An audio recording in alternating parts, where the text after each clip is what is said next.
নমস্কার, তোমাদের রিকোয়েস্টে নিয়ে এসেছি ফ্লাওয়ার মেকিংয়ের ফুল টিউটোরিয়াল ভিডিও, যেখানে এবার থেকে সপ্তাহে প্রায় 2 দিন করে এরকম ভিডিও থাকছে। আজ ডে 1-এ শুরু করছি সবথেকে সহজ আর ডিমান্ডিং দুটো ফ্লাওয়ার দিয়ে। তো সবার প্রথমে দরকার ফেভিক্রিলের মোল্ডেড ক্লে। প্যাকেটের মধ্যে এরকম দুটো পাউচ থাকবে, যেটা হার্ডেনার আর রেজিন।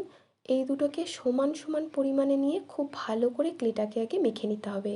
প্রথমে আমি একটা কাঠগোলাপ করে দেখাচ্ছি। তো তার জন্য ক্লেটাকে এভাবে রোল করে সমান 5 ভাগে ভাগ করে নিচ্ছি। এবার প্রতিটা ভাগকে ফার্স্টে গোল করে তারপর আঙুল দিয়ে এভাবে করে নিতে হবে, কিছুটা ওয়াটার ড্রপের শেপের মতো। তবে পাপড়িগুলো যেন বেশি লম্বাটে না হয়ে যায়, তাহলে কিন্তু পাপড়িগুলো লাগানোর সময় অসুবিধা হতে পারে। এবার একটার উপর একটাকে এভাবে করে বসিয়ে দিতে হবে।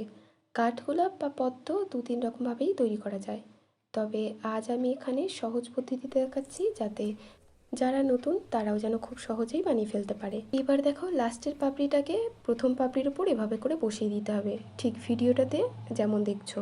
আর সেমভাবে আমি দুটো ইয়াররিংও তৈরি করে নিলাম। এবার পদ্ম ফুলটা করে দেখাচ্ছি। তো দেখো, ক্লেটাকে তার জন্য আগে আমি ওয়াটার ড্রপের মতো শেপ করে নিচ্ছি।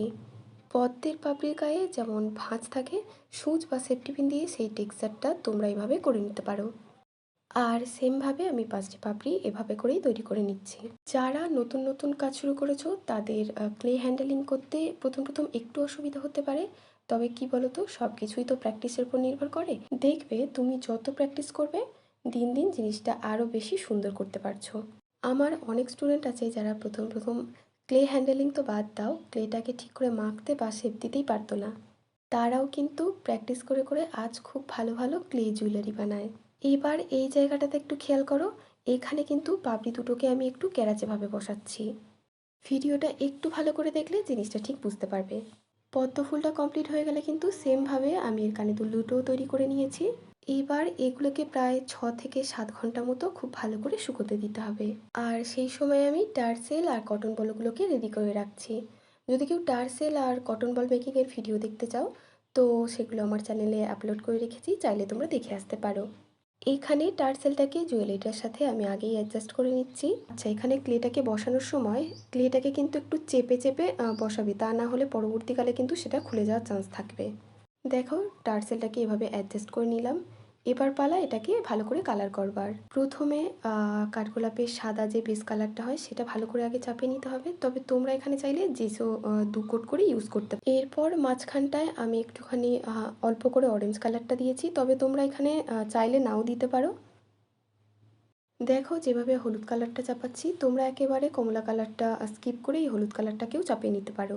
তবে এই হলুদ কালারটা করার সময় তোমরা কিন্তু সরু তুলি দিয়ে কালারটা করবে, আর শেষে সাদা কালার দিয়ে কালারটাকে ভালো করে মিশিয়ে দিতে হবে।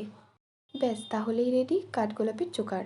আর এর সাথে এই একই রকমভাবে আমি এর কানের দুল দুটোকেও তৈরি করে নিয়েছি। একই রকমভাবে এর কানের দুল দুটোকেও রং করে নিয়েছি, যদিও সেটা ভিডিওটাতে দেখালাম না। এবার পদ্ম ফুলটা কালারের জন্য আমি এরকম একটা পিঙ্ক কালারের রং নিয়ে নিচ্ছি। যদি এর নামটা জানতে চাও তো কমেন্ট করো, আমি বলে দেবো। কালারটা একটু লাইট, তাই জন্য আমি এখানে এই কালারটাকে 2বার করে চাপিয়ে নিচ্ছি। আচ্ছা, নেক্সট কোন টপিকের পর ভিডিও চাইছো সেটা অবশ্যই কমেন্ট করে জানিও। তবে লাল আর সাদা কালার মিশিয়েও তোমরা পদ্ম ফুলের কালারটাকে তৈরি করে নিতে পারো। চোকার দুটো তোমাদের কেমন লাগলো কমেন্টে জানিও। যদি ভিডিওটি ভালো লেগে থাকে তাহলে প্লিজ একটা লাইক আর শেয়ার করে দিও। তাহলে দেখা হচ্ছে নেক্সট ভিডিওতে।